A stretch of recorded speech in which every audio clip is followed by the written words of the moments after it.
Good morning. It is Friday, the 6th of November. We still aren't quite sure who our president's going to be, but we have a better idea, I think, after 3 or 4 days of counting. And of course, the main reason why we're all here, it's Bubble Friday.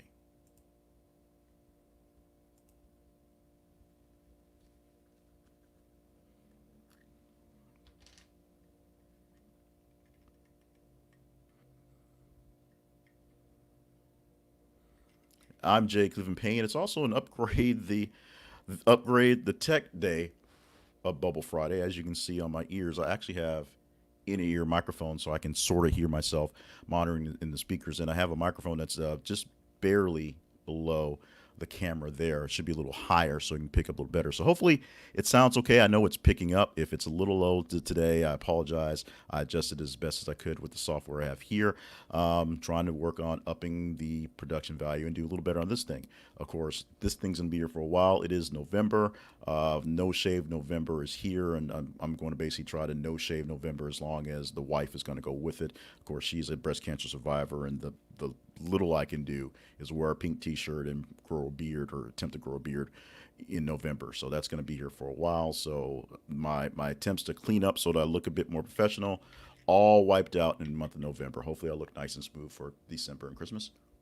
But for those of you who aren't familiar with me or just stumbled across me talking for no reason, well, not no reason, there's a reason. My name is Jay Cleveland Payne. I am a podcaster, a content creator, a web designer, web writer, just make a lot of different stuff.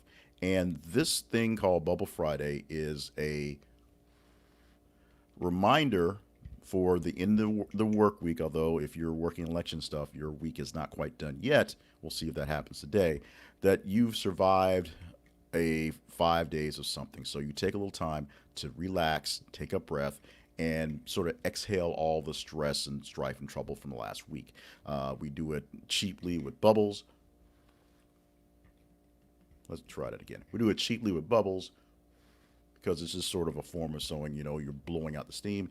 I also say if you are of a legal age and of a responsible nature, if you want to try to, imbibe in bubbles, that's all fine as long as you do it safely and make sure you have a designated driver and you are, of course, legal and, don't do anything silly afterwards.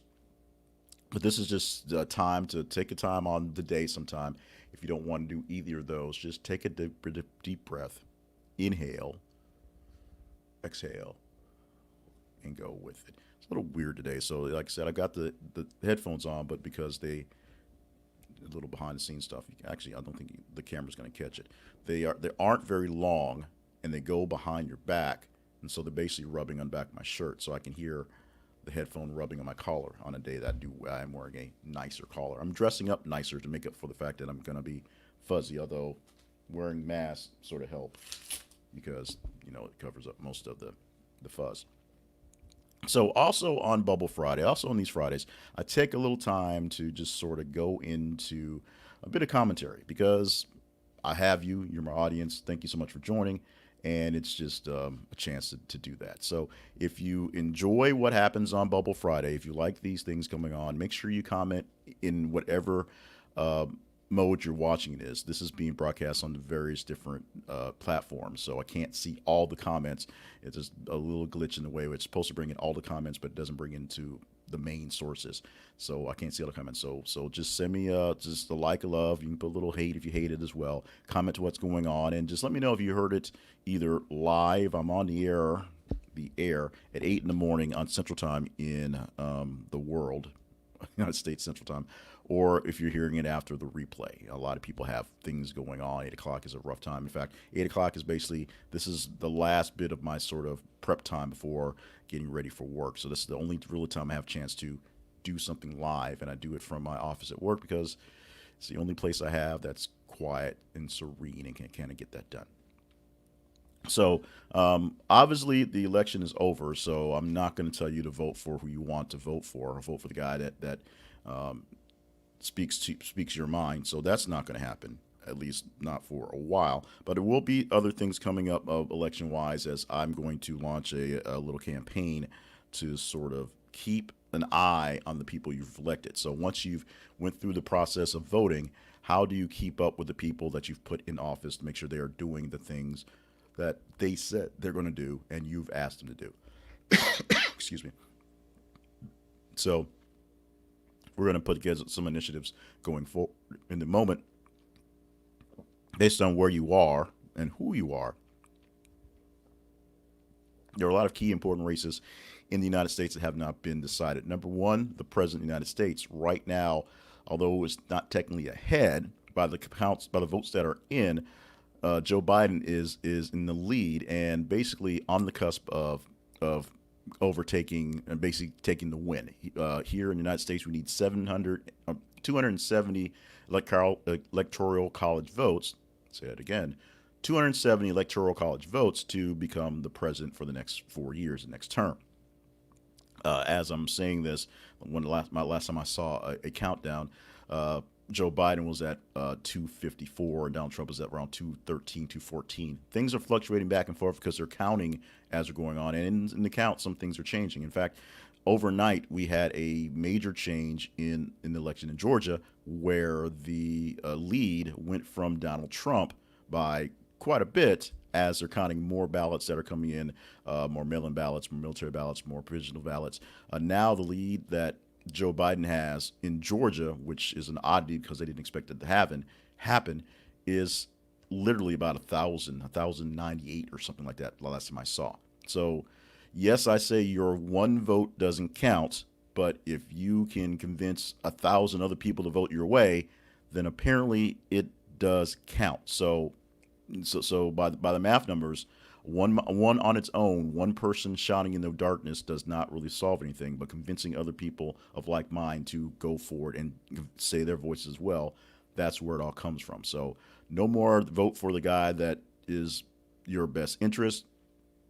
Wait for the vote to be done. Wait for the count to be finished. We'll find out who our president is going to be, and you have to follow that guy regardless, whether you weren't a fan of Trump and you wanted him gone, or you were a fan of Trump and want more of him. He's going to be whoever he's going to be is going to be in charge of 4 years. So we're going to have to kind of go with it, and hopefully there'll be some semblance of a better way to bring us together.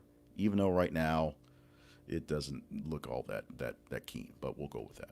So since I no longer have political talk to talk about for a while, I am going to do a quick thanks for everybody who tuned in and checked out my podcast for Welcome to Your Monday this past Monday. I appreciate all the folks that listened to it and the comments I got from it. If you haven't heard it yet or have not heard of it yet, you can go to jclevelandpayne.net/podcast, as the scroll at the bottom says, and click on the link there, or just go to welcometoyourmonday.com. And every Monday I post a new message. It's about 5 to 7 minutes, 4 to 5 to 7 minutes or so. That's just a quick message, a really quick message you can read, and kind of explanation on what goes deeper into it. And this is one of the first time ever that I've actually interjected in the listing as they were. I basically just post them as they go and just kind of go down the line. It's the first time I actually stopped the presses and inserted one for the time. And it may not have been the best in the world, but essentially said what I'm going to say today on this Friday. And what I said last Friday in Bubble Friday is the fact that the sun actually came up, well, a couple tomorrows. The sun came up on Wednesday morning, on Thursday morning, and this morning. So what we have is other days to live through. And even though we don't actually have a resolution to the presidency is that big question where everyone's asking, literally the world is waiting to find out what's going on. We still have things to get done. We still have chores to do. We still have, my kid still wants a sandwich, so I have to make her a sandwich. I have to feed her. I have to take care of her, get her to school and back. The world did not stop at the end of Tuesday. Now, granted, the joke on that was the world may stop once we find out who was elected, and then they decide to press a button and blow the world up. So since no one actually has that control yet, technically we're still in that holding pattern. But I'm going to assume that there'll be another next Friday and a next Friday after that and next Friday after that. Giant meteors, as far as I know, aren't heading our way. So despite whoever ends up winning this thing overall, we're going to get through it. We're going to get by. And and I'll get to a second about the divisiveness of the world. But we're gonna figure it out. We're gonna do okay. We're gonna be fine. The planet is not going to explode based on Joe Biden or Donald Trump or Macron or anyone in Venezuela or anyone in Great Britain or anyone in Germany. Despite who's in charge of whoever land you are occupying at the moment, life will be fine. You will be fine. Things will happen, and there'll be ways to move on, grow, and get better. Granted, 2020 has not been the poster year for growing and getting better.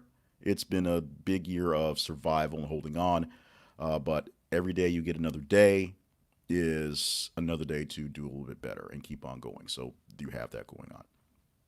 Now, the real sort of kicker in all the American experiment of democracy and getting a chance to vote on your elite leaders, vote for the people who are going to take care of you, is the fact that the margins of victory in most cases are so slim.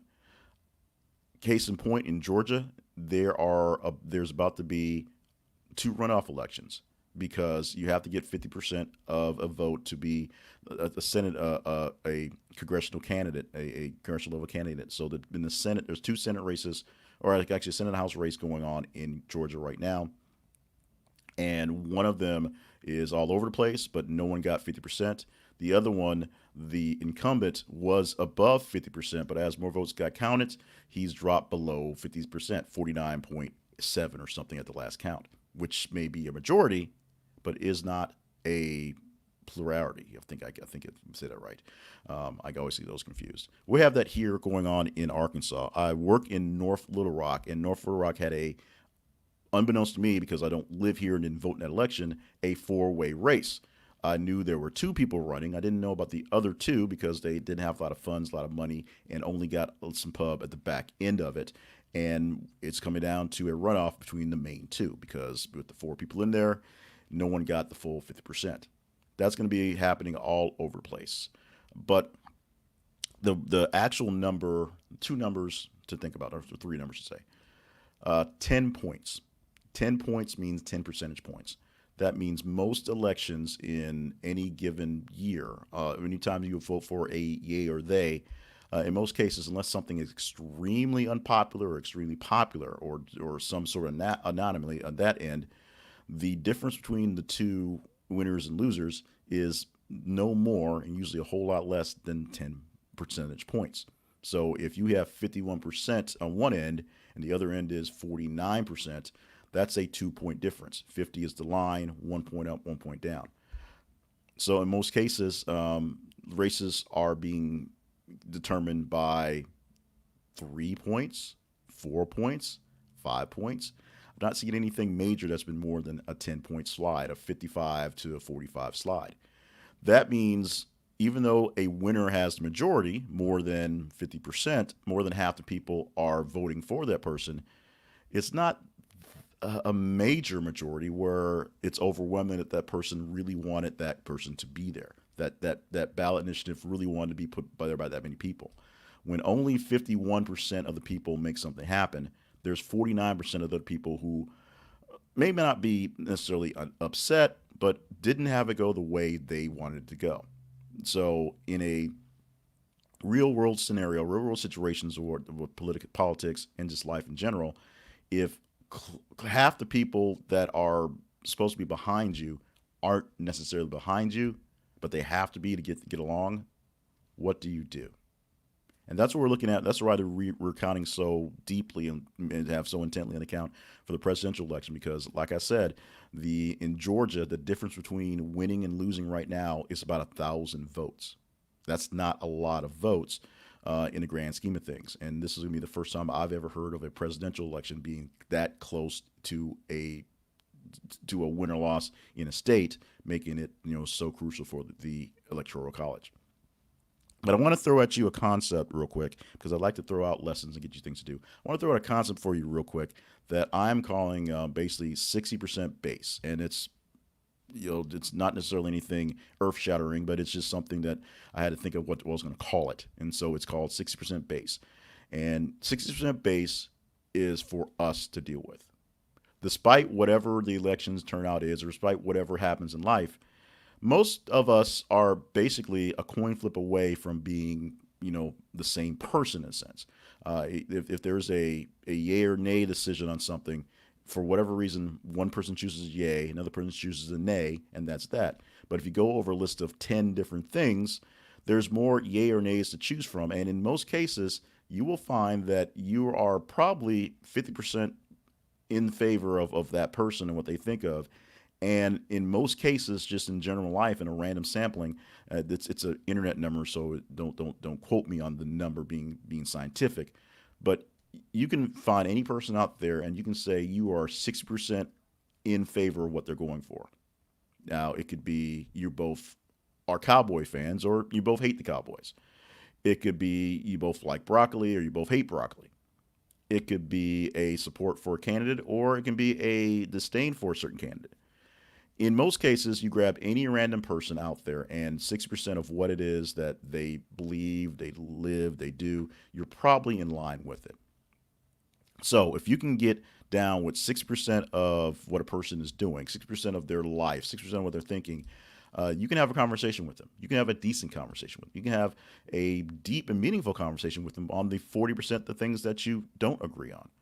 Now, obviously, it depends on what things you agree on. You can have someone that you are 80% compatible with, and this is something that people see as they are growing up and making young friends at young ages, and especially in dating situations.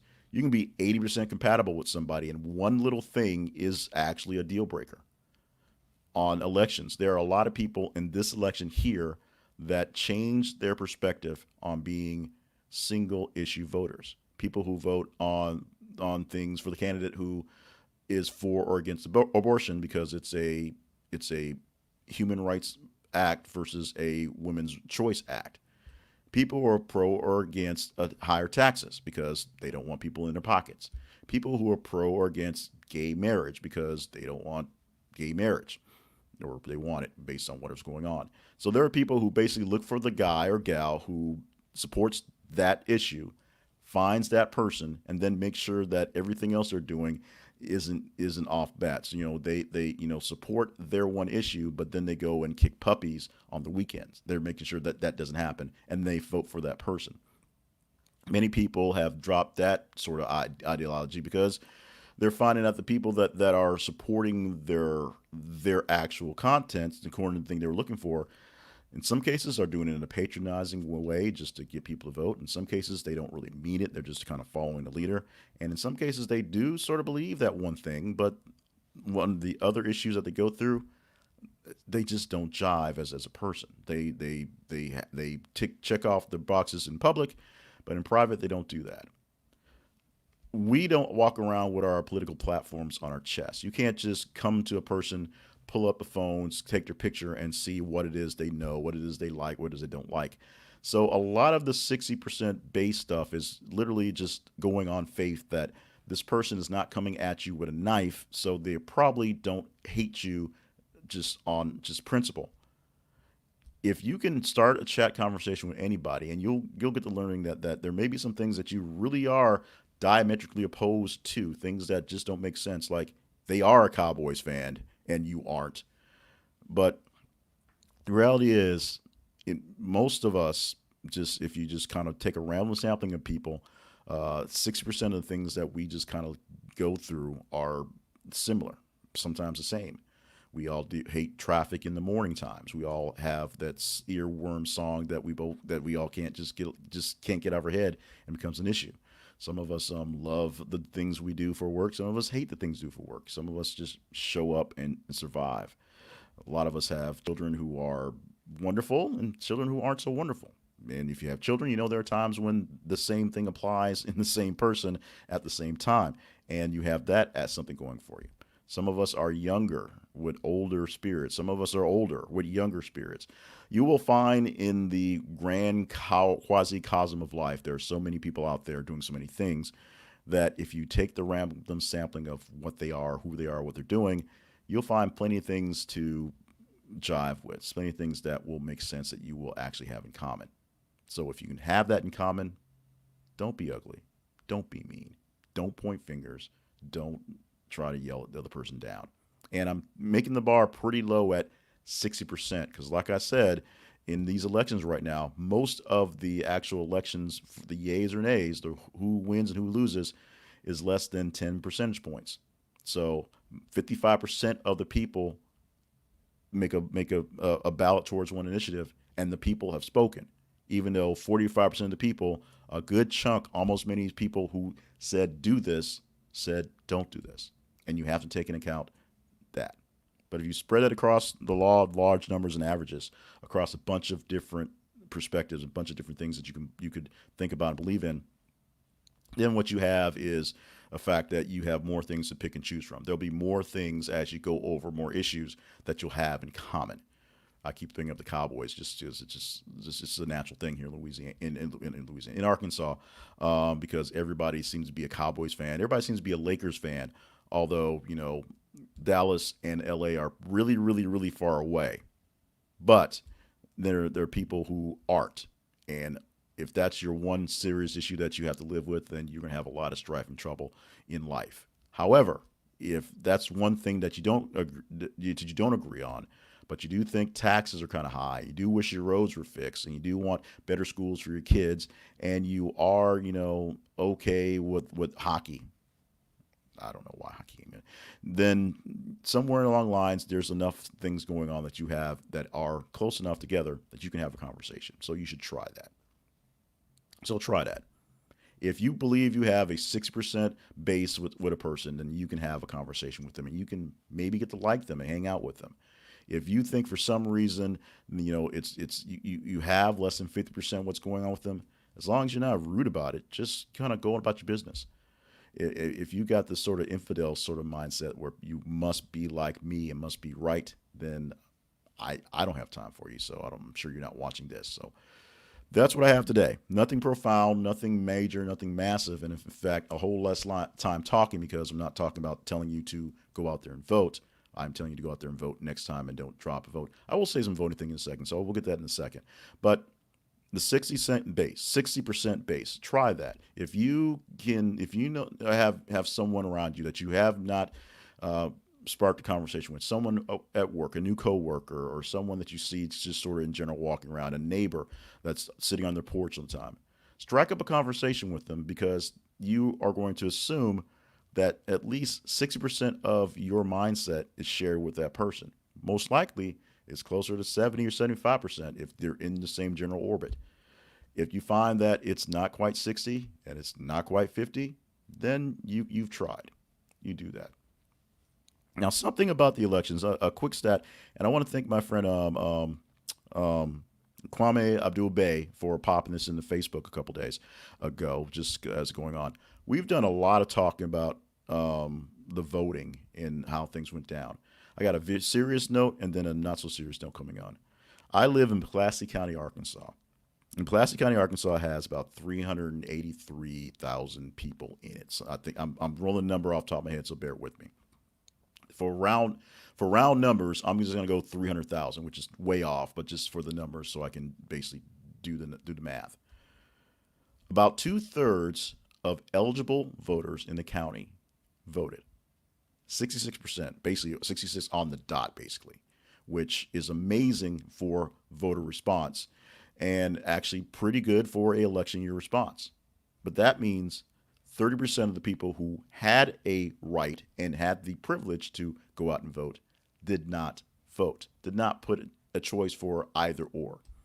And of that third, 1/3 of those people also did not actually feel the need to be registered or for whatever reason just didn't get registered. So they could not have voted in this election because they hadn't had the paperwork in.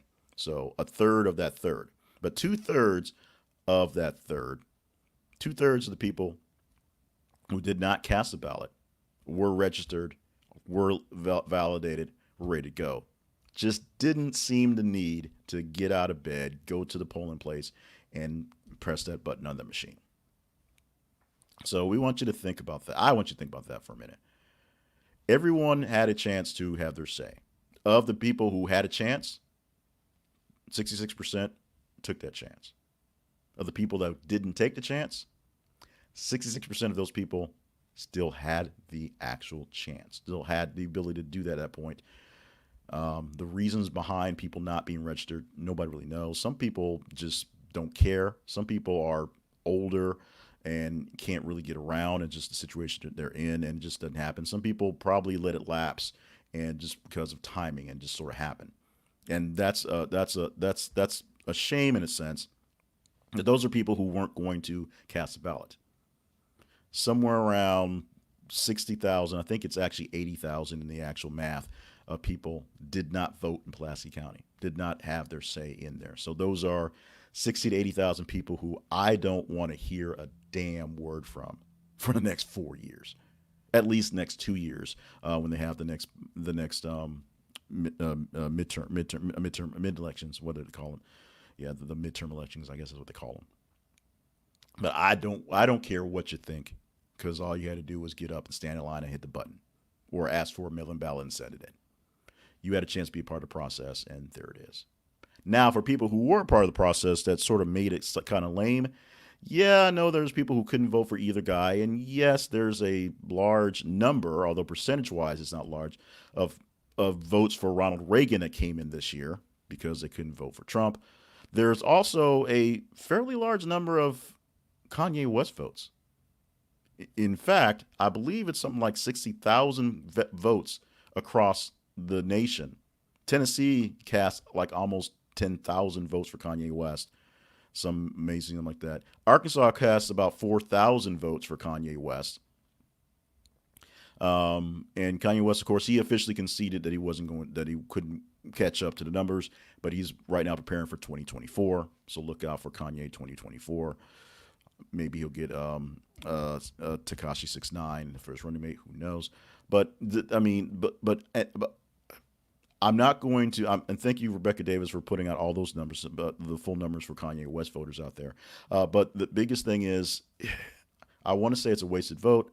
I want to say it is just a making fun of the process, but it isn't. A vote not for anybody viable is a vote against them being viable, and those people are you waiting for the other folks to figure it out. Now, I wish that those 4,000 Kanye votes would have went to either or guy, because then it would have been a definitive word. Here in Arkansas, it was basically all Trump all the time. But there are places where, say in Georgia, there's 1,000 votes right now that say the difference between one guy or the other.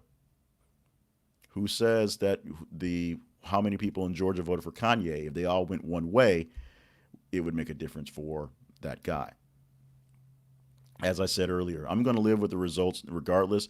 There's a lot of hand wringing and a lot of soul searching for people who went opposition this year. And this is not me politicizing. This is true. A lot of people on the Republican side, they don't necessarily always vote for the Republican guy in office, but they don't all come out in such a loud and consistent and just very saline and very different, somber message about the current Republican president, the guy in office. There's going to be a lot of guys that may have dealt with a lot of backlash if that guy still wins, and we'll deal with it. There'll be a lot of folks on that Republican side who have done a lot to prop up the current Republican candidate, who will have to do a lot of soul searching and dealing with a lot of things if the other guy wins, and we'll deal with that. Be patient. Math is math. Counting takes time, and we have, per the last census, 330 million people to count it. In fact, we've had record numbers of votes coming out, period. Both these candidates, Donald Trump got more votes than he did in the last election, popular votes, I should say, and Joe Biden at the moment has more popular votes in than any presidential candidate in the history. Yes, it's because we have more people. Yes, it's because this is the most important election of our lifetime. But still, math is math. Counting takes time. Be patient, y'all. There should be a Thursday next Thursday, assuming there is. I should be back blowing cheap bubbles in the cameras. Probably talking to less expensive microphones, because I don't know if the experience was as well received as I thought it would be. But you got to take a shot every so often. You got to try. As long as you have a chance to try, you're still winning. And of course, congratulations for everybody who popped in for this thing, either live. Thank you for popping in and for the likes and the loves and responses here on all the platforms, and people who will see this in the future. Because what it means is on Friday, the 6th of November, maybe even further along down the line, you woke up in the morning, you had the energy and strength to roll over, pick up your phone, sit at your computer, press a button, and watch a video. That might not seem like much, and this video isn't all that much, but it means you woke up this morning, number one. It means you had the strength, the resolve, and the mindset to get out of bed and be active. There's two. With that in mind, go out there and do something kind of awesome today. I'm going to give you kind of awesome today. And give a shot to my whole 60% base thing. And give me some feedback on that, because I know that the name is ridiculous, but the thought process is simple. You have at least 60% in common with pretty much any human walking on the planet. And if that's the case, then you can have a decent conversation with that person. There may be things that you can't bring up between yourselves because they get a little bitter, but we can all complain about the Cowboys. Even the Cowboys fans can complain about the Cowboys. So we have that. Thank you guys so much. I hope you enjoy your Friday and enjoy the bubbles or the exhaling as you will, the breaths that you take. Every single breath is precious. Every life out there is great. Black lives matter. Blue lives matter. Yes, all lives matter. But right now we're learning every single vote matters as well.